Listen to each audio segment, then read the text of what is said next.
no nos gustan los no de Dios. O mejor dicho, nos cuesta el hecho de que otro tome la decisión por nosotros. Cuando uno busca una respuesta distinta a lo que Dios ya decretó, lo que está haciendo es tan violento porque le está diciendo a Dios, te equivocas con tu determinación. Cada vez que nosotros no aceptamos la voluntad de Dios y nos rebelamos, sea que buscamos una respuesta distinta, o sea que nuestras actitudes muestran una oposición a la voluntad de Dios, siempre, siempre, siempre estamos y vamos a pérdida. Ya, estamos de regreso acá en Juntos por la Mañana. Estamos en vivo en nuestro matinal, jornada día miércoles 3 de septiembre del 2025. Estamos a través de distintas plataformas sonando fuerte, a través de radiocristiana.cl, también a través de nuestra aplicación para teléfonos móviles. Recuerda que puedes descargar nuestra aplicación de manera gratuita. Solo tienes que ir a la tienda virtual de tu sistema operativo ahí en tu teléfono y buscarnos por Radio Cristiana Chile. Y además también estamos transmitiendo de manera oficial en nuestro canal de televisión. Claro que sí, tenemos nuestra plataforma virtual, ¿no? Estamos transmitiendo a todo color y en alta definición en Radio Cristiana TV en YouTube. Estamos en vivo y estamos en esto que es una conversación que nos pueda llevar a entender aquello que está en el corazón del Señor.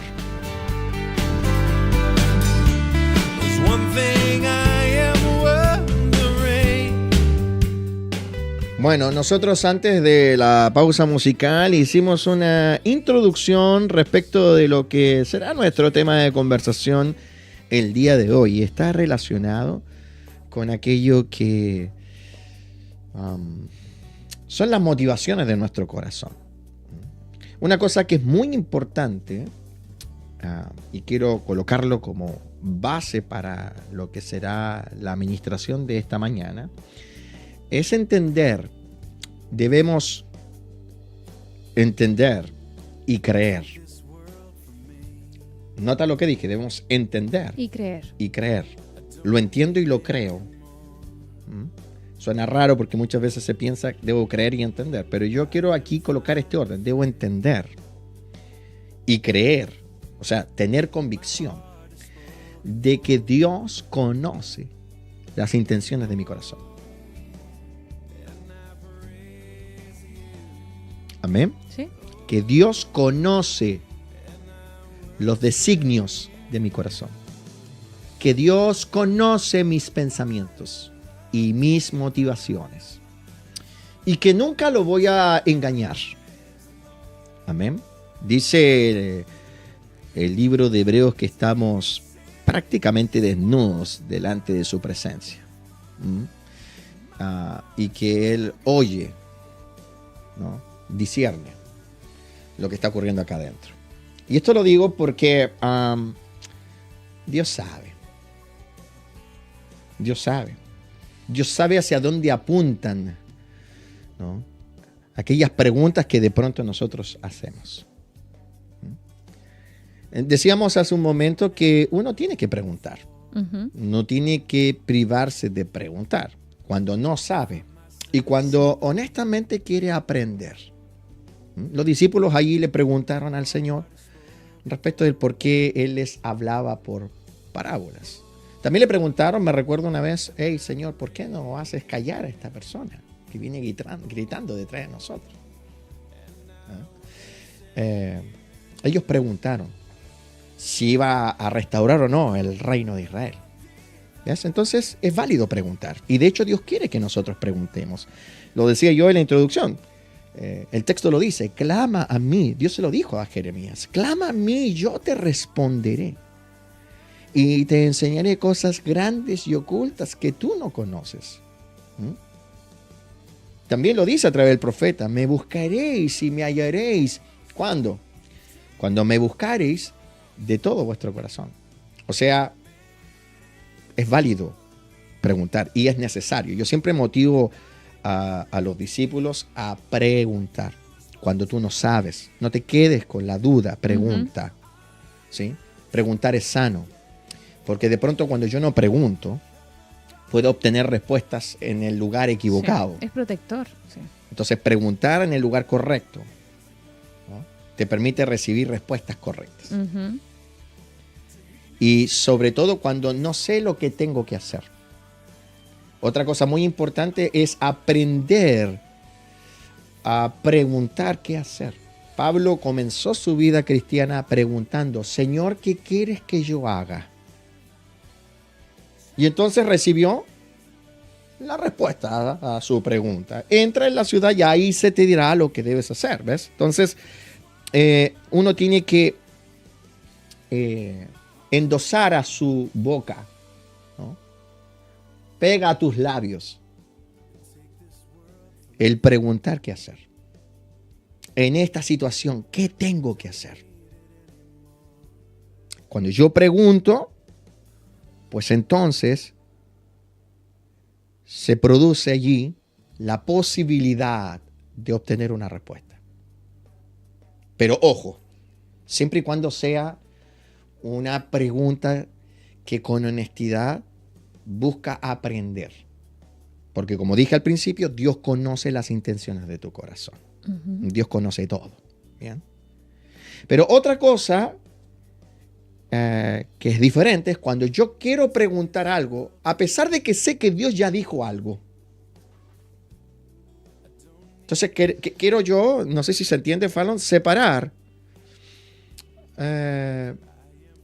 y colocar en dos plataformas esto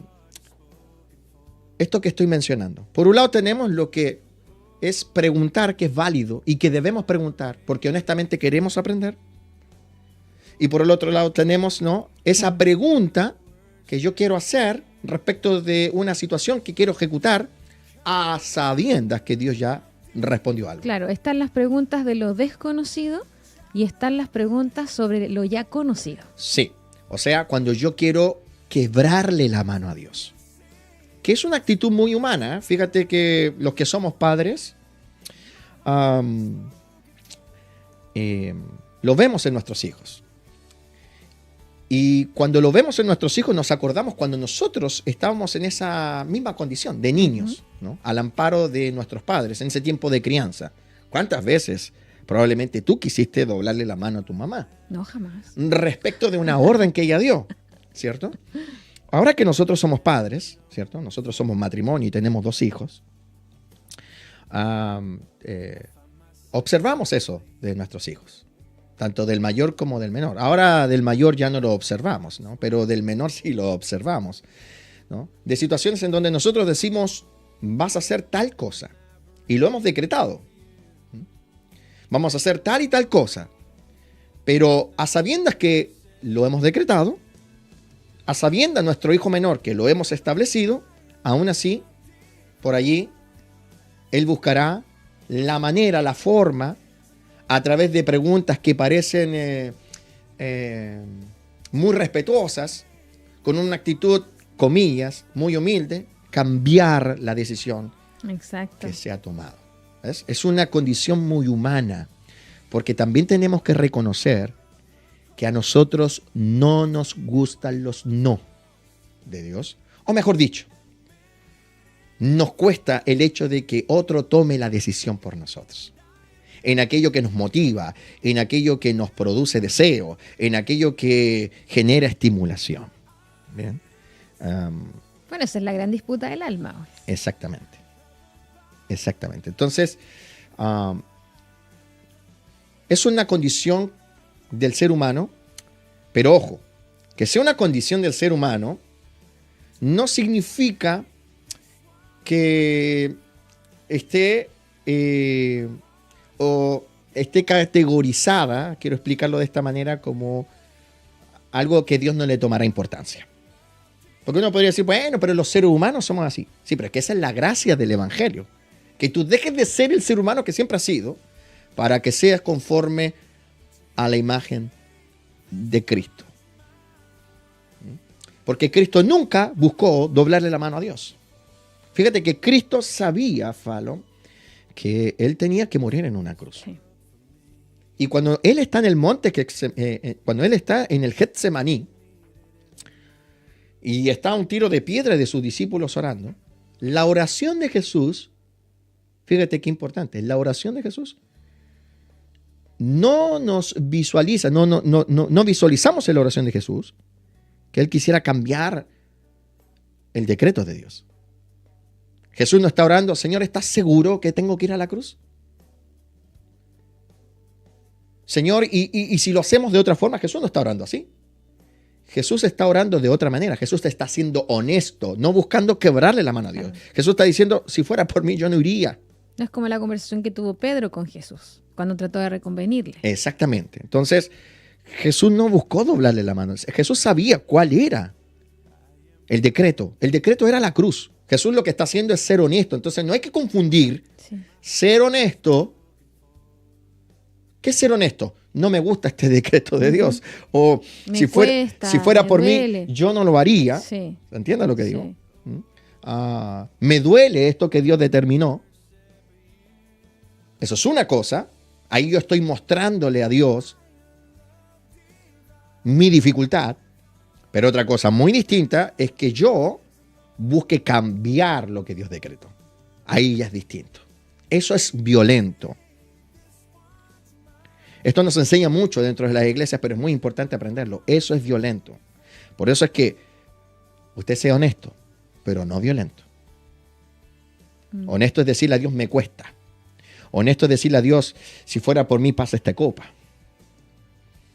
Honesto es decirle a Dios, esto me duele. Pero otra cosa es buscar con triquiñuelas, con palabras infladas, rimbombantes, haciéndose... acá en Chile usamos una expresión, yo la voy a usar solamente porque yo sé que muchos chilenos van a entender, haciéndose el de las chacras, como decían mis abuelos, ¿no? Haciéndose el tonto, haciéndose el que no sabe, buscar manipular lo que Dios ya dijo. Porque para Dios eso es violento. Es como que tú te sentaras a la mesa con Dios y le dijeras, ya Dios, juguemos al gallo. Pon tu mano aquí porque yo quiero ver si te gano. A ver si te doblo la mano, a ver si yo logro, ¿no? ¿Sí? Convencerte de que tú estás mal. Porque cuando uno busca una respuesta distinta a lo que Dios ya decretó, lo que está haciendo es tan violento porque le estás diciendo a Dios, te equivocas con tu determinación. No es tan malo como tú dices. Es un cuestionamiento directo hacia Dios. Exacto. No es tan inicuo como tú lo planteas. Por eso es que cuando Pedro le dice al Señor, no te hagas esa clase de mal. ¿Qué está haciendo Pedro allí? Pedro está cuestionando el plan de Dios. Y está tratando de convencer al Señor de tomar otro rumbo. Fallon. Entonces, ¿qué hace Cristo? Cristo lo mira a Pedro y le dice, apártate de mí, Satanás. ¿Por qué Jesús hace eso con Pedro?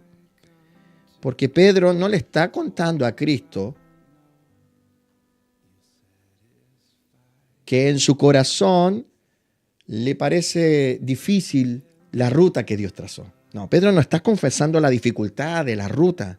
Pedro está tratando de cambiar la ruta. Sí, porque ahí hay un detallito importante que uno generalmente ve que Pedro no quiere perder a su maestro. Pero hay algo más. Porque al momento de Jesús decir, me es necesario ir a Jerusalén y padecer mucho, o sea, le aproxima lo que ha de suceder, es saber que él iba a seguir la misma ruta. Que ellos también iban a padecer. Que también iban a poner su vida, se iba a ver en riesgo. No es solamente la pérdida del maestro, sino que también es establecer la ruta que ellos tenían que seguir como discípulos. Porque cuando, mira, los judíos sabían que era ser discípulo de un rabí. Y hay que entender que Jesús, por eso que yo hablaba de qué importante es entender que cuando leemos la Escritura, estamos leyendo todo dentro de un contexto de un pueblo que Dios levantó, que es el pueblo judío. Uh-huh. Y entendamos de una vez por todas que la iglesia del Señor Jesucristo nace del pueblo judío.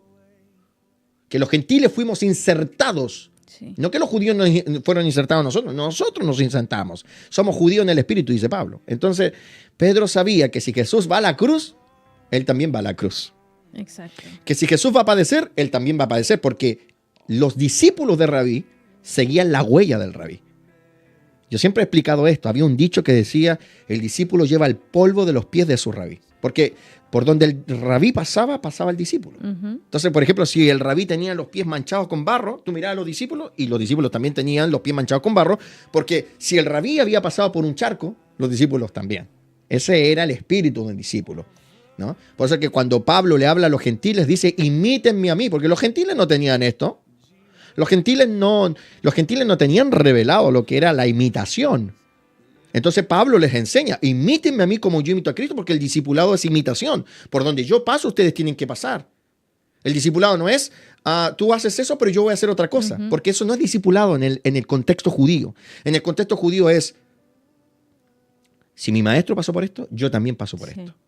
¿No? Porque yo soy el reflejo de mi maestro. Exacto. Bueno, entonces, ¿qué pasa? Que Pedro no le está contando a Jesús, no le está confesando, Jesús, la ruta, el camino hacia la cruz me es difícil.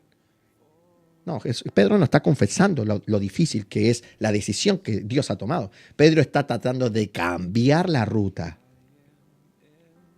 Y por eso obtiene la respuesta de Cristo de manera tan potente. Apártate de mí, Satanás. O sea, ¿qué quiero enseñarte con esto? La palabra Satanás es un vocablo que se ocupa para definir al enemigo. La palabra Satanás significa literalmente enemigo. Y por eso es que el diablo, el príncipe de las tinieblas, este querubín, que un día se rebeló ante la voluntad de Dios, recibió el nombre de Satanás. Porque este querubín se transformó en enemigo. Y la palabra enemigo se define como aquel que hace la contra, aquel que hace la guerra. Ese es un enemigo. Bien. Si Jesús le dijo a Pedro, apártate de mí, Satanás, y la palabra Satanás significa enemigo, y la palabra enemigo significa el que me hace la guerra, el que me hace la contra, piensa tú lo que significa para Dios cuando tú preguntas respecto de cosas que ya están decretadas. ¿Qué le produce a Dios? Le produce que tú te vuelvas su enemigo. Sí. Dejas de ser su amigo. O sea, para Dios es tan violento que tú quieras jugar al gallo con él, que Dios te considera enemigo. Te considera como un hombre o una mujer osado. Porque la palabra del Señor, Dios hablando al pueblo de Israel, dice, lo que yo hago, ¿quién lo estorbará? Se nos olvida que Dios lo dice. A ver si lo podemos leer, Fallon. Sería bueno que lo miremos. Vamos a buscar este texto Isaías precioso. 43:13. Ya lo tienes, ¿no? Sí. Mira, léelo por favor. ¿Qué dice? Aún antes que hubiera día yo era, y no hay quien de mi mano libre. Lo que hago yo, ¿quién lo estorbará? Lo que hago yo, ¿quién lo estorbará? Quédate con eso. Quédate con esa frase, por favor. De hecho, la vamos a mostrar aquí en la pantalla y la vamos a dejar bien marcada. Dice, lo que yo hago, aquí está hablando Dios, lo que hago yo, que en otras palabras también puede ser lo que determino yo. ¿Quién lo estorbará? ¿Quién puede cambiar lo que Dios decretó? Y salir ileso. Ese es otro asunto. ¿Quién? ¿Tú? ¿Yo? Cambiarle la determinación a Dios. Por eso es que es muy importante conocer el carácter de Dios. Por eso es que Dios hablando a través del profeta Jeremías en el capítulo 9, ¿qué dice? Si se van a alabar de algo, si se van a gloriar de algo, no se gloríen de sus títulos. No te gloríes de que eres médico, ingeniero, arquitecto, constructor civil. No te gloríes de que eres militar y que has ido, no sé, a Irak o a Bagdad. No te gloríes de que has ido a Haití en misión de paz. No te gloríes de qué, de que te compraste una casa o que tienes un nuevo carro. Si te vas a alabar de algo, bueno, alábate en esto. Gloríate en esto, en conocerme y entenderme. Sí. Hay que conocer el carácter de Dios. Porque estamos tratando con el creador de los cielos, estamos tratando con aquel que hizo, aquel que creó los hoyos negros, que absorben galaxias, estrellas. Estamos hablando de aquel que hizo los mares, el universo. Estamos hablando de aquel que cuando pone un pie en esta tierra, la tierra tiembla. Estamos hablando de un ser tremendo. Sí. Entonces, mira un insignificante ser como tú tratando de cambiarle lo que Dios ha decretado. Entonces, cuando Pedro intenta cambiar la dirección, Pedro sabe que él tiene que ir a la cruz. Está decretado que Jesús vaya a la cruz y que sus discípulos también. Pero Pedro no le gustó, no le agradó. Y es válido que no te guste. Yo quiero dejar esto muy claro, Falón. Es válido que haya cosas, que existan cosas que Dios ha decretado que no te gustan, es válido.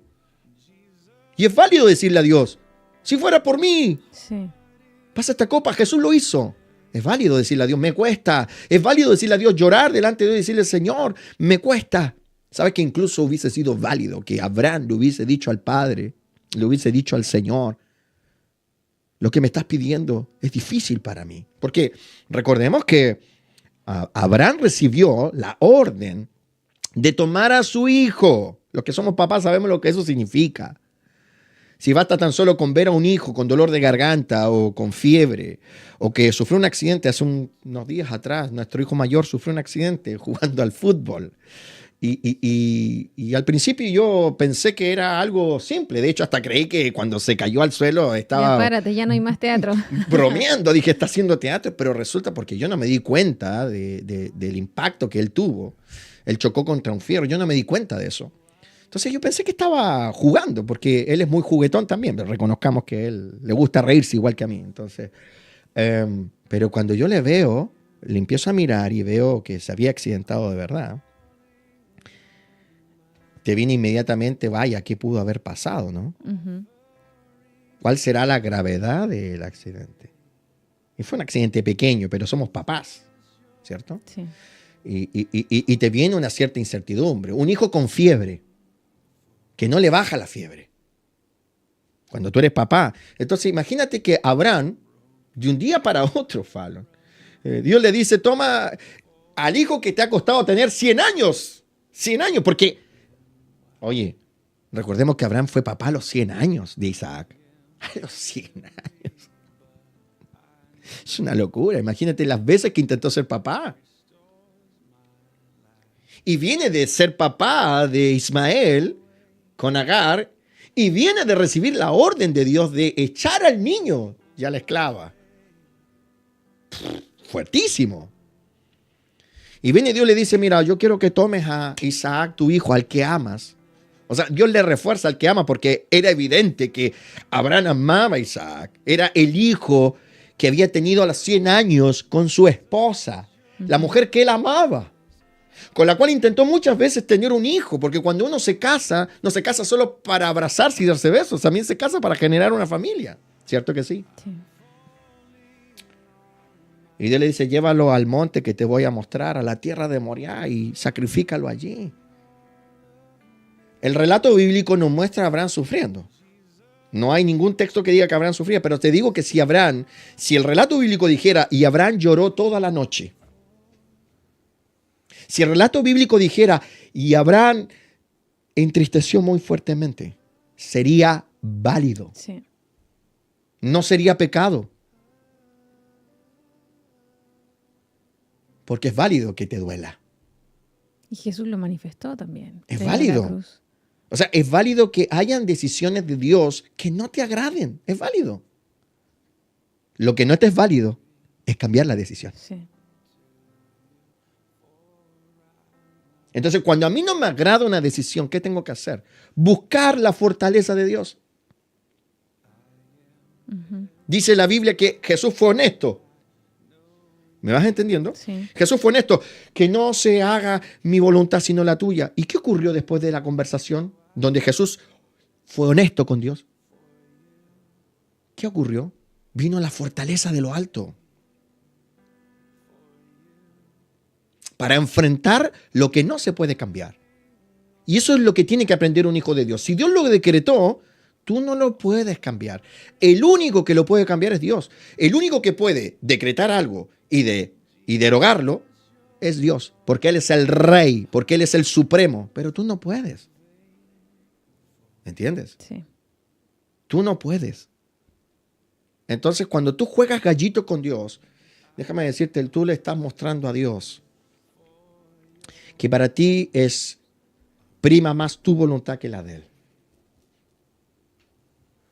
Y a todo ser que le prime más su voluntad que la voluntad de Dios, pues no tiene nada con Dios. ¿Cómo entraremos al cielo? ¿Cómo entraremos a la gloria?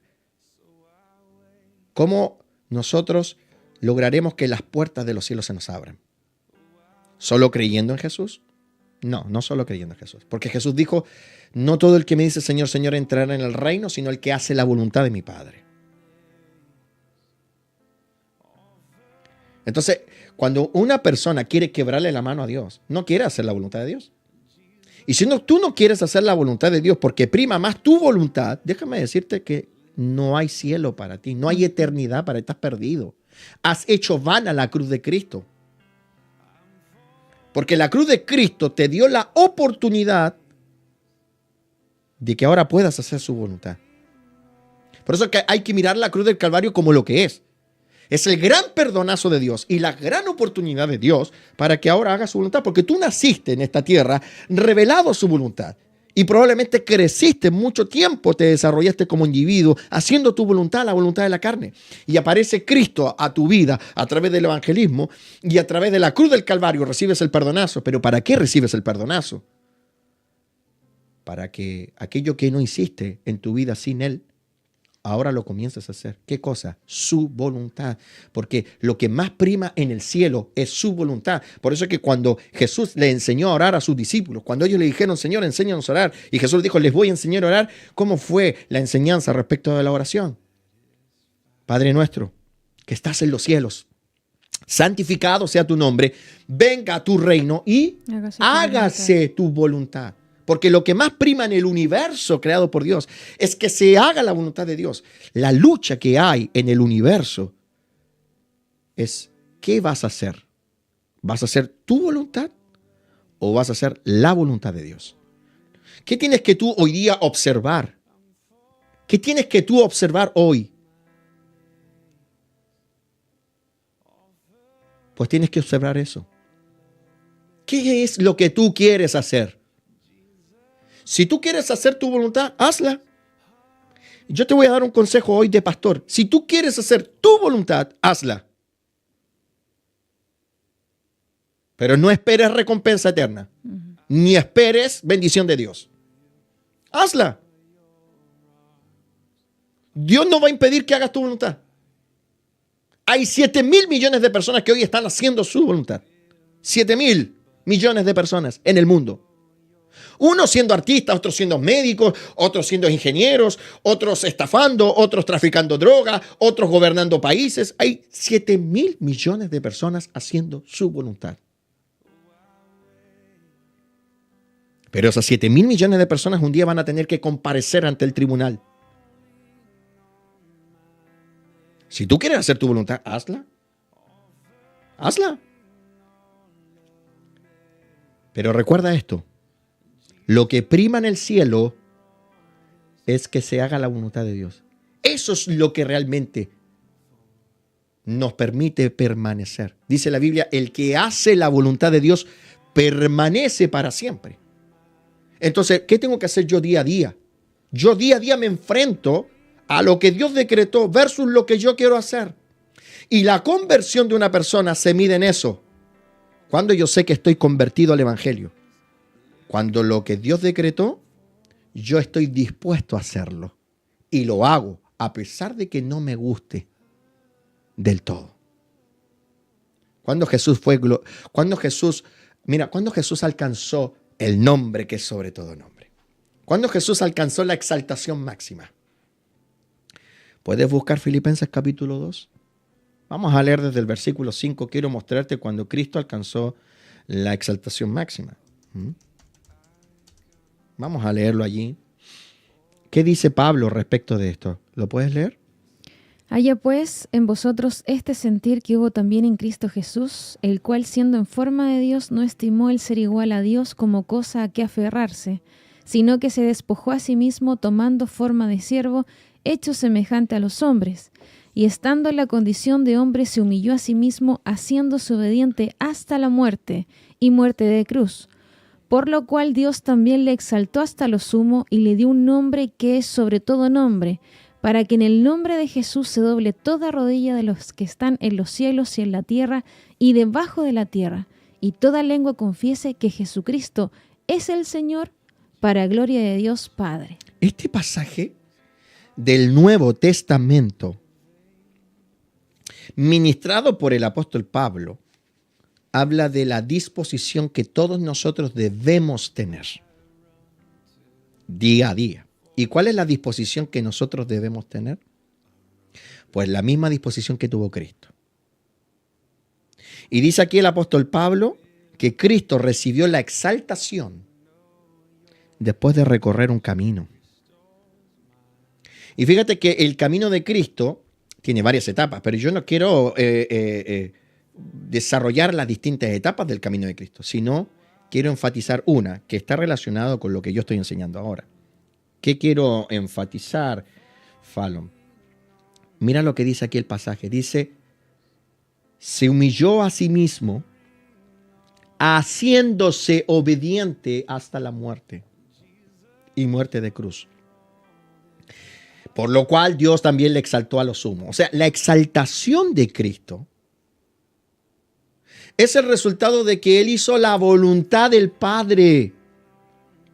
A pesar de que en su área humana, porque Cristo fue hombre, es el verbo hecho carne, ir a la cruz no le fue del todo agradable. Hay un área humana de Cristo que está siendo honesta con el Señor. Si fuera por mí pasa esta copa. ¿Y por qué? Claro, porque la última etapa o esta última ruta hacia lo que es la salvación de los hombres en relación a su justificación, que es la muerte en la cruz, le iba a ser muy dolorosa. Es que la cruz iba a ser muy dolorosa. ¿Y sabes por qué la cruz iba a ser muy dolorosa? No por solo los clavos o por los látigos, sino porque allí el Señor iba a colocar tu pecado y mi pecado en sus espaldas.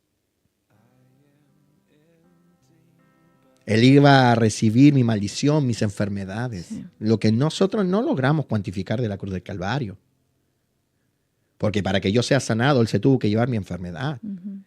Para que yo sea perdonado, Él se tuvo que llevar mi pecado. Angustias, dolores, sensaciones. Yo no puedo graficar con palabras, pero lo que Jesús tuvo que haber sentido, sí, debe haber sido espeluznante.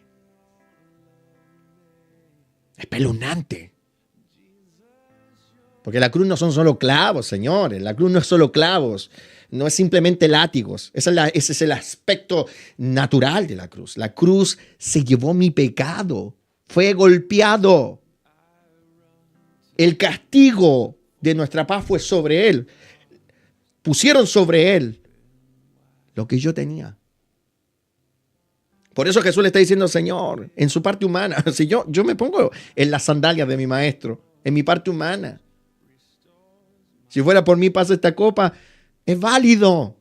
Pero Jesús no buscó cambiar la determinación. Jesús no buscó cambiar la determinación. Porque Jesús sabe que lo que prima en los cielos es la voluntad del Padre. Uh-huh. ¿Prima para ti la voluntad del Padre? ¿Y qué pasa cuando te has encontrado con la orden de Dios de hacer algo? ¿O qué te pasa a ti cuando te has encontrado con la negativa de Dios a hacer algo? Porque Dios te manda a hacer cosas, pero Dios también te demanda no hacer cosas. Porque el Evangelio tiene sí de Dios y no de Dios. El Evangelio tiene ordenanzas a hacer y ordenanzas a dejar de hacer. Lugares a los cuales tengo que ir y lugares a los que no puedo ir. Actividades que debo realizar y actividades que no debo realizar. Personas con las que puedo compartir y personas con las que no podré compartir. Metas que debo alcanzar y metas que nunca podré alcanzar. Proyectos que debo construir y proyectos que jamás podré construir, aunque otros lo construyan. ¿Qué pasa cuando tú te encuentras con las ordenanzas de Dios? Buscas cambiar tú por tus planes, por tus deseos, por tus estimulaciones, lo que Dios dijo. Cuando Dios dice no. Porque Dios puede decir que no. ¿Puede Dios decir que no? Sí, de hecho Dios dice que no. Y de hecho el Nuevo Testamento tiene muchos pasajes en donde abiertamente se dice no.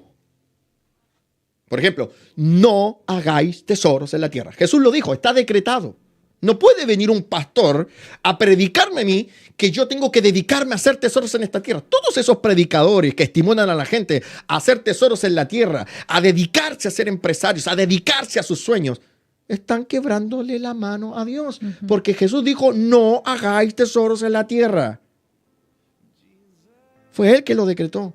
Entonces, cuando tú sabes que Dios dijo que no hay que hacer tesoros en la tierra, pero estás buscando a ver si Dios te da permiso para hacer tesoros en la tierra, tú estás jugando al gallo con Dios. Estoy dando un ejemplo, ¿no? Sí, sí. Estoy dando un ejemplo de lo que pasa con muchos creyentes. Cuando Dios te dice, no más con esta persona. ¿Puede decirte Dios no más con esta persona? Sí. Segunda de Corintios dice, no os unáis en yugo desigual con los incrédulos. O sea que Dios te puede decir, no más amistad con este tipo de personas. Predícales, pero no más amistad. ¿Qué pasa cuando esas personas, las cuales Dios te dice que no, son más importantes que Dios en tu corazón? ¿Buscas tú cambiarle la orden a Dios? Si tú buscas cambiarle la orden a Dios, conócete a ti mismo. Estás buscando hacer tu voluntad. Estás buscando que Dios haga tu voluntad. Entonces, cuando yo voy a Dios y le digo, Señor, y le planteo hacer algo distinto a lo que Él ya decretó, ¿sabes lo que escucha Dios? Te lo voy a graficar de esta manera. ¿Sabes lo que escucha Dios? Padre nuestro que estás en los cielos, santificado sea mi nombre. Hágase mi voluntad. No como se hace la tuya en el cielo. Suena aberrante la oración, ¿no? Sí. Pero Dios eso es lo que escucha. Escucha una oración muy distinta a la de Cristo. No la verbalizamos, pero es nuestra conducta manifiesta un vínculo hacia el cielo tremendamente opositor a la voluntad de Dios. Exacto, fíjate, mira, suena hereje, ¿no? Sí. Sí. ¿Cómo era la oración? ¿Cómo es la oración? Tú la haces todos los días. ¿Cómo es la oración? Padre nuestro que estás en los cielos. Pero dígalo con propiedad, pues. Padre nuestro que estás en los cielos, santificado sea tu nombre, venga tu reino, hágase tu voluntad, como en el cielo, así también en la tierra. A veces nosotros criticamos a la Iglesia Católica, Sí. producto de que ellos repiten mucho el Padre Nuestro. Tú vas a una misa católica. ¿Quién no ha ido a una misa católica? Yo he tenido que ir a veces por un funeral, he tenido que entrar a la Iglesia Católica y he tenido que escuchar el sermón de un sacerdote, con mucho respeto, Sí. ojo, porque que nosotros no seamos católicos, No vamos a ser irreverentes. no vamos a ser irreverentes, yo Sí. con mucho respeto. Y ¿sabes qué? Muchas veces criticamos a los católicos, porque los católicos, el Padre Nuestro y el Ave María son de esas oraciones repetitivas, ¿cierto? Y los criticamos.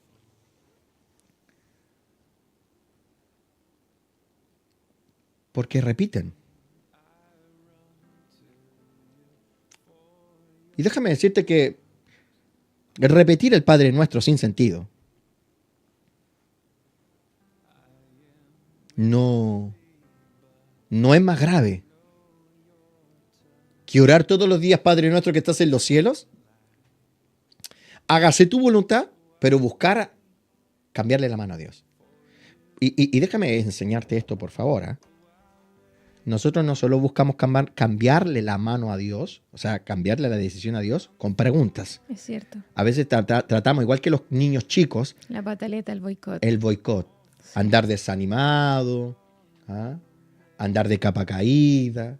Yo siempre le digo a Vicente, que es mi hijo menor, porque nosotros tenemos 2 hijos, uno que el grandote ya trabaja, tuvo su encuentro con el Señor, está sirviendo al Señor, y tenemos otro que es más pequeño, ¿cierto? Ya no es tan pequeño tampoco, ¿no?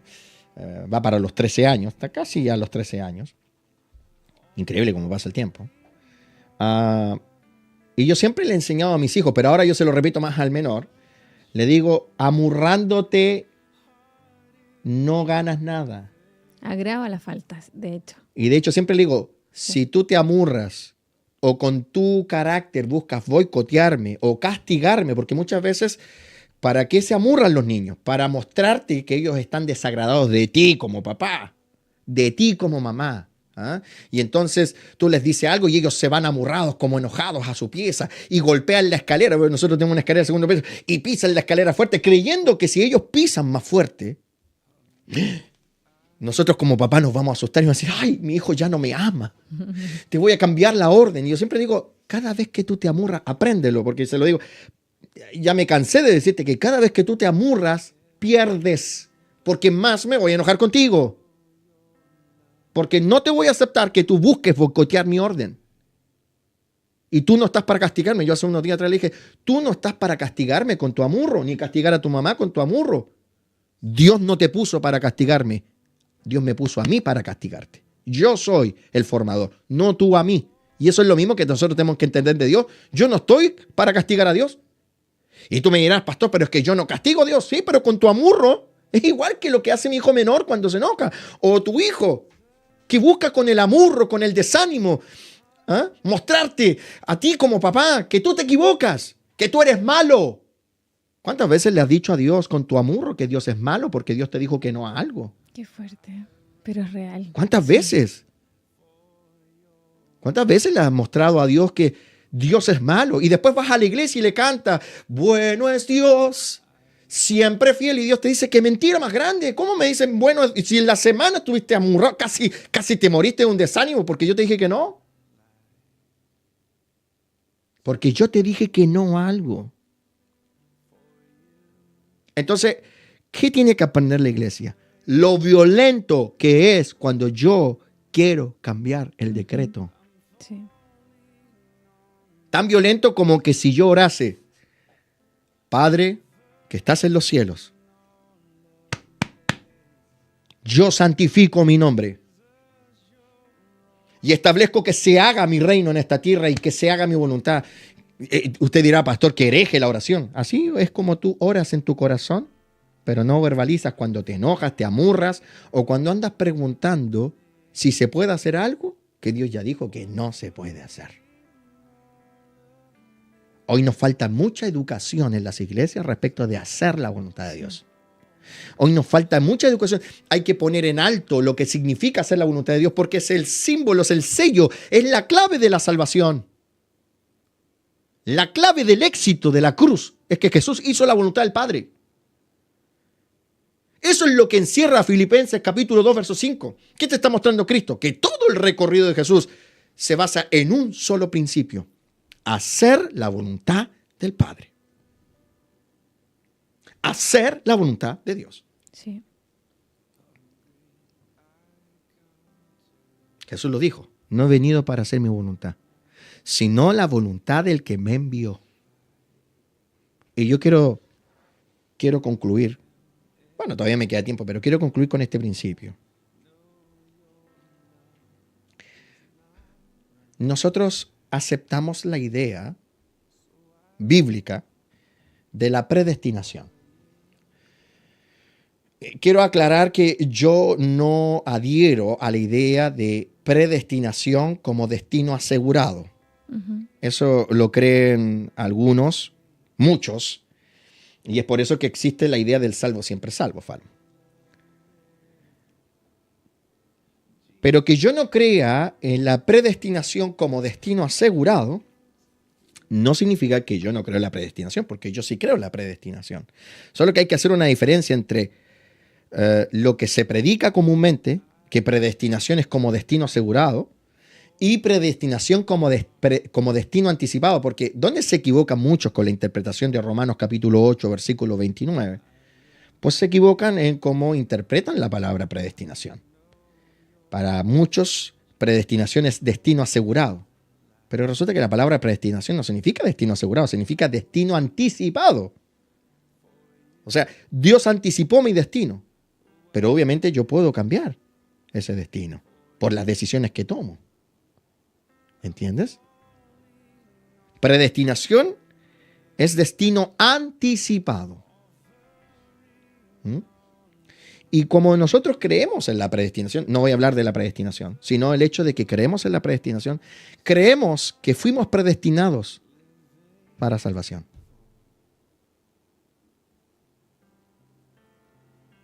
Y si tú crees que has sido predestinado para salvación, como dice Romanos capítulo 8, y como también menciona Pedro en una de sus epístolas, si tú crees que fuiste predestinado, y entendemos que predestinación es destino anticipado, o sea, que tú estabas predestinado para salvación, que Dios te quiere en los cielos, que eres parte del plan, del proyecto, desde antes que nacieses,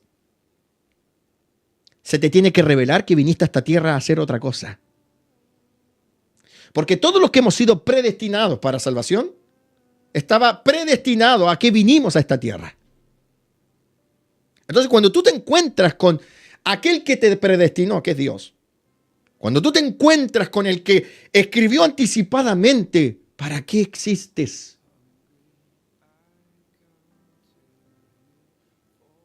Se acaba tu diario de vida en donde tú escribiste tu destino. Uh-huh. Porque cuando tú te encuentras con aquel que te predestinó, te enteras de que antes de tu diario de vida, ese que tú mismo escribiste, es en donde tú pusiste voy a ser bailarina, voy a ser médico, voy a ser ingeniero, ese que tú mismo escribiste voy a ser astronauta, aviador, yo voy a ser empresario, voy a ser futbolista.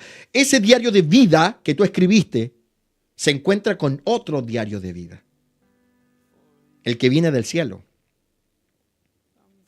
El encuentro con Dios, ¿sabes lo que hace? El encuentro con Dios hace que tú te enteres de que Dios escribió de ti algo.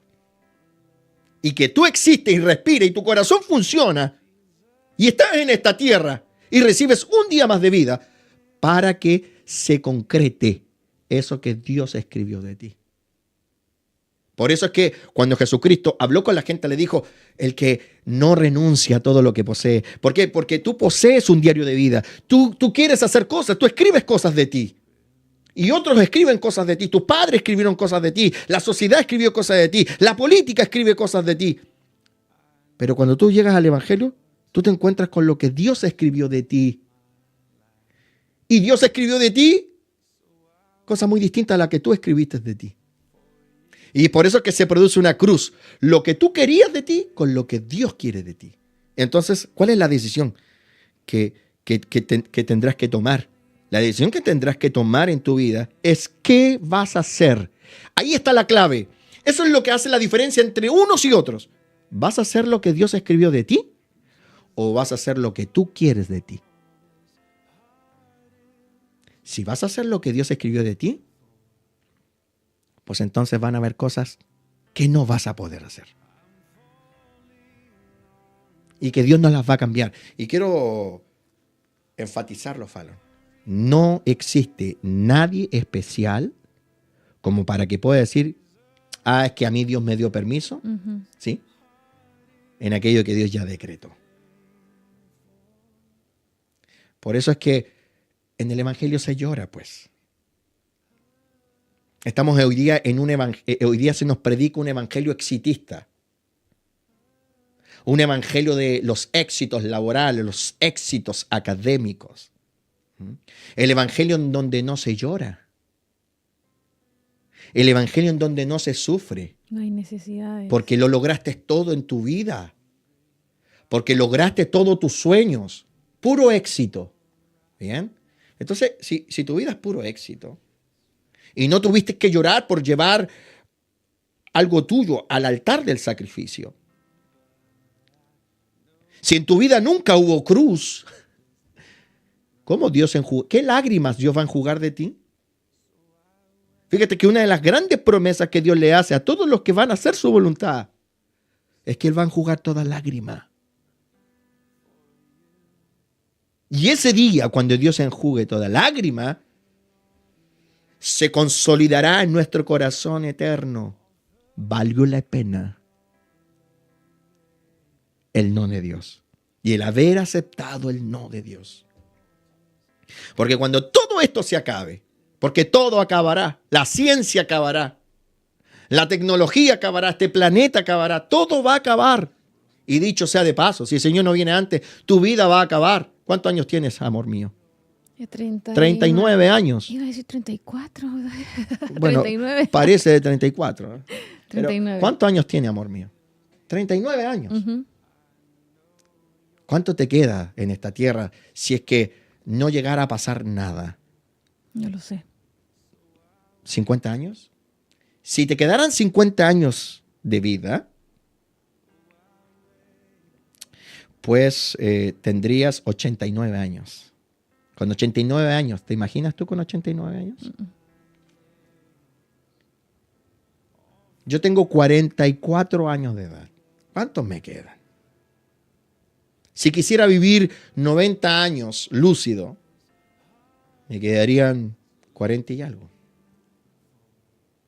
Yo ya estoy jugando el segundo tiempo de mi vida. No puedo proyectarme de aquí a 200 años porque no voy a llegar a vivir 200 años, aunque lo desee, porque hay un límite para la vida humana. Todo va a acabar tarde que temprano. Pero el que hace la voluntad de Dios permanece para siempre. Ahí está la clave. Entonces la clave no es ¿qué logré en mi vida terrenal? ¿Hice lo que yo quería? No, la clave es permanecer. Dios me llama, me invita a permanecer, porque Él sabe que todo va a acabar. Ujú. Los árboles acaban, las flores acaban, los soles se acaban. ¿Verdad que los científicos descubrieron que las estrellas se mueren? O sea, este sol en algún minuto se va a acabar. Todo acaba. Y probablemente este sea el día donde tú vas a acabar. No te estoy sentenciando a muerte, pero tú no sabes si este es tu último día. Sí. El problema es que la gente se le olvidó porque ya no se predica cuán importante es la voluntad de Dios para permanecer. Para trascender. Cuán importante es que tú, a pesar de que te duela, hagas lo que Dios dice. Porque todo lo que Dios manda hacer tiene un propósito. Sí. Entonces yo te digo, en una época tan exitista, de predicadores que nos estimulan a hacer, ¿no? Mira, te digo algo, estamos en la época de los predicadores como Natán, del equívoco Natán, porque Natán tuvo como profeta una noche oscura, ¿sabías tú? Natán tuvo, el gran profeta Natán, ese que sacó a David del adulterio, tuvo una noche oscura. Se le pasó por su mente decirle a David, haz todo lo que esté en tu corazón. Natán le predicó a David, cumple tu sueño. Haz lo que está en tu corazón. Y cuando iba de vuelta, exitoso, el mensaje de hoy día estuvo extraordinario, la gente aplaudió, la sala estuvo llena. Natán iba como predicadora, esta noche logré el objetivo, la gente aplaudió el sermón. Cuando iba de vuelta, Dios le dice, devuélvete. Porque David no va a hacer lo que él quiere hacer. Anda y dile que no. Y Natán tuvo una noche oscura, pero gracias a Dios Natán era un hombre de Dios que se equivocó, porque el hombre de Dios nos equivocamos. Uh-huh. Pero Natán se devolvió y le dijo a David, tú no vas a poder hacer. Dios te dice que no. Y era todo lo que David había querido por años. Y Dios le dijo, no, tú no lo vas a hacer. Entonces, hoy día estamos en la época oscura de Natán. En esa noche oscura de Natán tenemos predicadores que están estimulando a que los individuos hagan el deseo de su corazón. No se vayan a sentir los individuos. No se vayan a desanimar los creyentes, ¿no? Hay que cuidar a los creyentes que no anden con berrinche. No es que el éxito de un pastor, pareciera ser hoy día, es que los creyentes se rían en el mensaje, pues. Es que los creyentes le aplaudan los mensajes. Yo te digo, yo no me siento más exitoso cuando la gente en nuestra congregación aplaude lo que yo estoy predicando.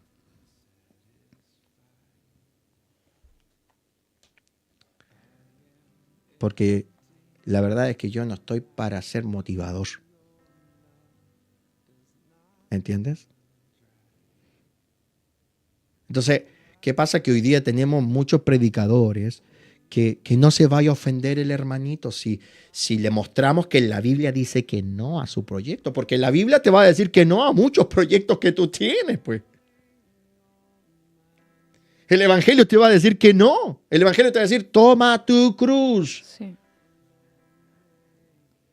Cuando Jesús estaba orando, cuando Jesús estaba intercediendo, dijo que no se haga mi voluntad sino la tuya. ¿Te recuerdas? No se dice explícitamente lo que Dios le dijo en esa oración. No se conoce. Cuando tú lees los relatos del Getsemaní, no hay tan solo un escrito que diga lo que Dios le respondió. Pero, a buen entendedor, pocas palabras. ¿Qué tiene que haberle respondido el Padre a Jesús? Niégate a ti mismo y toma tu cruz y sígueme. Porque Cristo siguió al Padre a la cruz. Era la ruta del Padre. Entonces Cristo tomó su cruz. Qué hermoso es ver a Cristo con su cruz. Es trágico desde el punto de vista natural, porque yo que amo al Señor, si yo hubiese estado allí, la verdad de las cosas que es lacerante. ¿Cierto? Cuando Pedro negó a Jesús, lloró amargamente porque se dio cuenta del grave error. Pero también al mismo tiempo que es lacerante ver a Cristo con la cruz por mi pecado, también es magnánimo verlo en su cruz. ¿Por qué es magnánimo? Porque Él la tomó. Minutos antes le había dicho a Dios, no me gusta, pero Él la tomó igual. Tomó el no de Dios y se lo puso en la espalda. Uh-huh. No, Jesús, tienes que ir a la cruz. Y la tomó. Entonces, cuando tú leas Mateo, que es uno de los textos que mejor relata, o uno de los textos que relata la cruz intensamente, glorifica al Señor. Porque Jesús te está enseñando cómo se hace la voluntad del Padre, aun cuando tu corazón quería hacer otra cosa. Exacto. Entonces, la voluntad de Dios aplasta tu voluntad. Y cuando eso ocurre, el Dios Todopoderoso es glorificado. ¿Entiendes? Uh-huh. Entonces, ¿cómo están tus berrinches? ¿Estás en berrinches hoy? Buena pregunta. Sí. ¿Estás ahí? Y los israelitas, Fallon, los israelitas llorando. Llorando porque Dios les privó por un tiempo del pepino, del puerro, porque Dios les privó del pescado. Mira por lo que estaban llorando, pero estaban llorando, pues. Y entrampados con Dios. Completamente entrampados. ¿Qué hizo Dios? Bueno, ahí tienen, y estaban pidiendo carne, ¿no? Sí. Ahí tienen carne, pero Dios los salió a matar, porque yo a ver si logro tomarte y sacarte a un poco a la atmósfera, Fallon. ¿Puedes mirar un día un poco desde la perspectiva de Dios lo que Dios quiere hacer?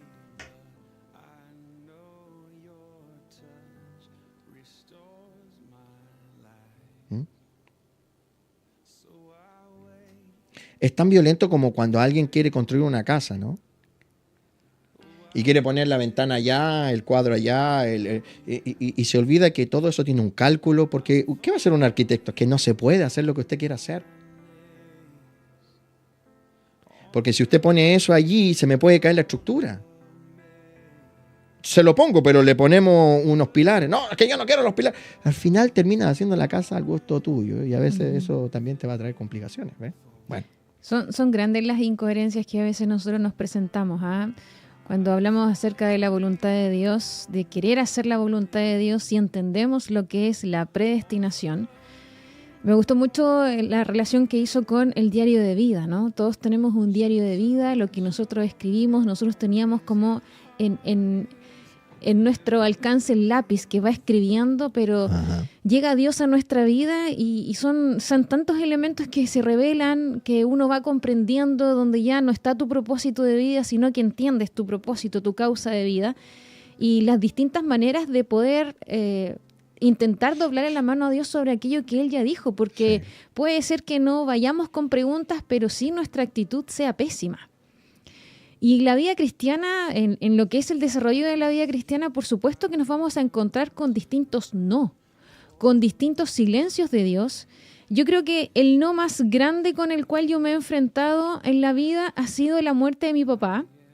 Un aprendizaje muy grande, pero que te permite ver tantas aristas, porque usted dice algo que es muy cierto y lo vemos en Jesús. Hay situaciones que duelen y duelen en sobremanera. Hay escenarios que duelen un poquito, hay otros que duelen demasiado.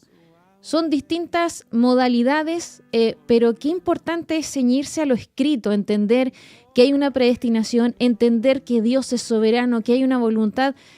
Hay aspectos que duelen, sí. Claro. O sea, por ejemplo, enfrentarte a la muerte. Ya no hay nada más. Uh-huh. O sea, tú pides vida y Dios dice no, ya es el último día, el no rotundo está claro. ¿Y qué te queda? Aferrarte al todo de Dios. Yo delante lo decía, a veces no hay respuestas de Dios en algo específico, pero tú tienes la verdad de Dios revelada, la voluntad de Dios revelada desde Génesis a Apocalipsis. Entonces, cuando tú recibes un no de parte de Dios, ¿dónde tenemos que ir? A toda la verdad de Dios. Aquí hay un no, pero aquí hay un sí, aquí hay un no, pero logra entender esto, porque es tremendamente determinante cuando nos enfrentamos a la voluntad de Dios. Entender que Dios conoce todas las variables de mi vida. Y otra cosa que también es muy determinante en este aspecto es que cada vez que nosotros no aceptamos la voluntad de Dios y nos rebelamos, sea que buscamos una respuesta distinta, o sea que nuestras actitudes muestran una oposición a la voluntad de Dios, siempre, siempre, siempre estamos y vamos a pérdida. Siempre. O sea, eso es lo que nosotros no logramos visualizar. Siempre. Que nunca voy a obtener un buen resultado, jamás me va a ir bien en la vida. Si yo estoy en una situación que me genera mucho dolor y no acepto la voluntad de Dios, ese dolor que estás experimentando no va a ser comparado en lo absoluto con el fin de lo que significa ir en contra de la voluntad de Dios. Por eso es que es tan importante, Fallon, la honestidad. Sí. Pero la honestidad ¿para qué? Para recibir fortaleza. Exacto. Porque Dios también me quiere ayudar a hacer su voluntad. Es que ese es un punto determinante, porque nosotros nos podemos encontrar con un no, un detente, un silencio. Hay aspectos que duelen, sí, pero la honestidad es tremendamente importante. Dios no viene a anular nuestras emociones. Dios no se enoja porque nosotros sentimos. Dios no te va a rechazar porque tú le dices, Señor, esta situación me genera tristeza, me genera pena, me duele. Estoy en la situación que no sé cómo sobrellevarlo. Ese no es el problema. El problema es cuando no logramos armonizar con aquello que Dios ya decidió, porque es ahí el punto determinante. Porque uno a veces quiere cosas, quiere obtener, no quiere soltar otros asuntos, pero nosotros no conocemos el todo de ciertas áreas de nuestra vida. Los silencios de Dios, los no de Dios, por ejemplo, ¿qué hemos aprendido? ¿Qué nos enseña las Escrituras? Los no de Dios son tremendamente protectores. Ya, ¿qué quería el pueblo de Israel? Quería comer carne. Dios les da a comer carne, pero después, ¿qué sucede? Bueno, dice la Biblia que Dios los salió a matar. Pues. ¿Por qué? Porque hay aspectos que nosotros no conocemos. Entonces, en vez de hacer ese boicot a Dios, en vez de amurrarnos, ser como esos hijos taimados que se amurran, es decir, ser sinceros, pero no ser rebeldes. Que hay un gran abismo de diferencia entre manifestar a Dios lo que pasa en lo interno, cómo me siento. De hecho, Jesús nos enseña. Entonces, el que dice, no, es que pienso que está mal, o sea, Jesús como modelo te enseña que no le ocultó al Padre cómo se sentía. Entonces, si Jesús como modelo nos muestra que podemos ser honestos, pero aun cuando me duele y le puedo decir a Dios que esto me afecta, voy a buscar que siempre prime hacer la voluntad de Dios por sobre mi voluntad. Sí, entonces hay que subrayar honesto, no rebelde. Exacto. Porque honesto es necesario ser honesto. Señor, esto me cuesta, esto me duele. Pero que no se haga mi voluntad. Ese es el espíritu de Cristo. Si fuera por mí, pasa esta copa. Porque no me gusta esta decisión o me duele esta decisión. Pero que se haga tu voluntad. Exacto. Por ejemplo, ¿Jeremías fue honesto con Dios? Sí, Jeremías llega a un punto donde ministerialmente se ve afectado y se cansa en un momento y le dice al Señor que ya no va a hablar más de sus palabras. Se recuerda ese evento que a mí me gusta muchísimo y tiene un momento de honestidad con Dios. Pero aun cuando él en un momento dice, yo voy a tomarme una pausa, esto es un receso, ya no voy a hablar más de tus palabras porque veo que violentan tu palabra, no respetan lo que Dios había instaurado, pero en un momento que es lo que uno logra entender en esos momentos más difíciles, que hay algo mayor. O sea, puedo tener un dolor que es inmenso, puedo tener una decepción, una traición. Hay cosas que no entiendo. Hay muchas cosas de la vida cristiana que en el momento no entendemos. Bueno, mira, yo sé que este texto va en una dirección, tiene múltiples enseñanzas, digo yo. Uh-huh. ¿Ya? Pero quiero mostrarte una de ellas antes de que terminemos. Jesús cuenta la historia de un padre que tiene 2 hijos. Uno de ellos, ¿no?, le pide al padre lo que supuestamente era de él y se va de la casa y abandona la casa del padre. Siempre en la estructura de Jesús, en el vocabulario de Jesús, vas a ver a un padre trabajando con sus hijos. ¿Ves que hay otro texto bíblico donde Jesús enseña que un padre tenía 2 hijos y los mandó a hacer algo y uno dijo, yo voy a ir, y no fue, y el otro dijo, no voy a ir, y fue? Bueno, porque el reino es los hijos de Dios trabajando con su padre. Jesús dijo, mi padre trabaja y yo trabajo hasta ahora. ¿Ves? Entonces es importante entender esto. Bueno, dice la Biblia que el hijo se fue. En la cultura judía esa acción era una acción muy violenta. Porque existe en la cultura judía la idea de que un hijo trabaje con su padre y aprenda el oficio de su padre y se encargue de las cosas de su padre. ¿Bien? Uh-huh. Sobre todo cuando los padres tenían recursos. ¿Bien? Porque la idea es que el hijo heredara lo que era de su padre. ¿Bien? Entonces, cuando un judío escucha, cuando en la época eso se escucha, se entiende inmediatamente que el hijo que se fue y que pidió lo que le correspondía cuando todavía ni siquiera era tiempo de herencia, ¿sí? Es una acción muy violenta. ¿Qué tiene que haberle provocado al padre que su hijo se fuera de esa manera? Un dolor tremendo. Dolor tremendo. Pero fíjate en el detalle. La Biblia muestra que ese padre no salió corriendo a buscar a su hijo. Ni tampoco envió espías a ver qué estaba haciendo su hijo. Ni mucho menos enterarse de que estaba sufriendo su hijo para ayudarlo. Uh-huh. ¿Por qué?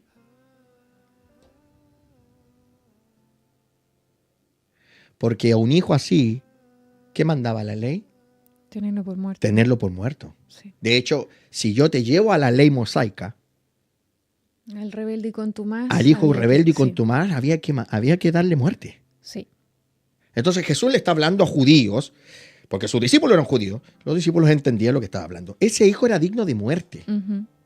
O sea, ¿qué le exigía la ley de Dios a ese padre? Darlo por muerto. ¿Y sabes lo que hizo el padre? En el ejemplo que da Cristo, y estamos hablando del Cristo de la gracia, en el ejemplo de Cristo, se ve que el padre lo dio por muerto. Sí. Desde el momento exacto que el chico salió de la casa, lo dio por muerto.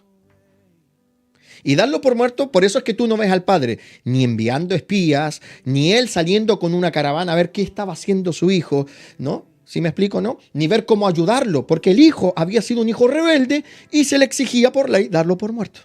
Por eso es que tú no ves al padre del hijo pródigo haciendo nada a favor del hijo rebelde, porque por ley no podía. Había un decreto de parte de Dios. Exacto. Y Jesús te está mostrando cómo ese padre respeta el decreto. Dice la Escritura que cuando el chico vuelve, el padre pronuncia algo al hermano mayor. Tu hermano que estaba Muerto. Pero el hermano no estaba muerto, pero lo habían dado por muerto. ¿Sabes lo que le tiene que haber dolido a ese padre dar por muerto a su hijo?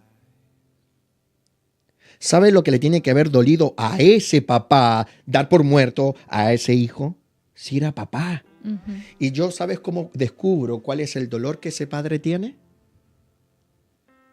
Ujú. ¿Cómo se descubre cuál es el... ¿Tú cómo puedes dimensionar el dolor de ese padre? No se dice que el padre lloró ni nada. Pero ¿sabes cómo podemos dimensionar el dolor?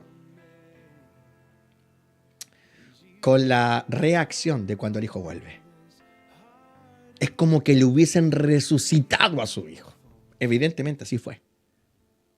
O sea, cuánto dolor contenido. Cuánta pena de saber que su hijo lo tenía que dar por muerto. Por obedecer a Dios. Sí. Al punto que mata a un cordero y hace una fiesta. Porque hubo un momento en donde él tuvo que hacer la voluntad. Por eso te digo, el hijo pródigo tiene múltiples enseñanzas. Sí.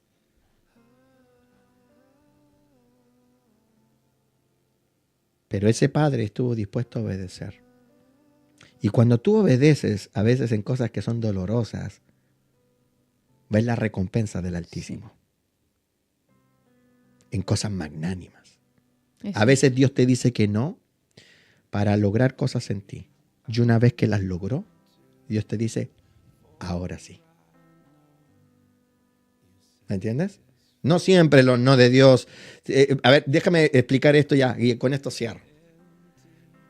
Los no de Dios no son antojadizos. Exacto. Los no de Dios buscan algo. Tienen multipropósito. Tienen y eso multipropósito. Es glorioso encontrarlo luego. Y muchas veces Dios dice que no. Sí. Y luego dice, ya, ahora aprendiste. Uh-huh. Dale. Sí. Esperamos que haya sido de bendición la enseñanza del día de hoy. Sí, de todas maneras, Pastor Gonzalo.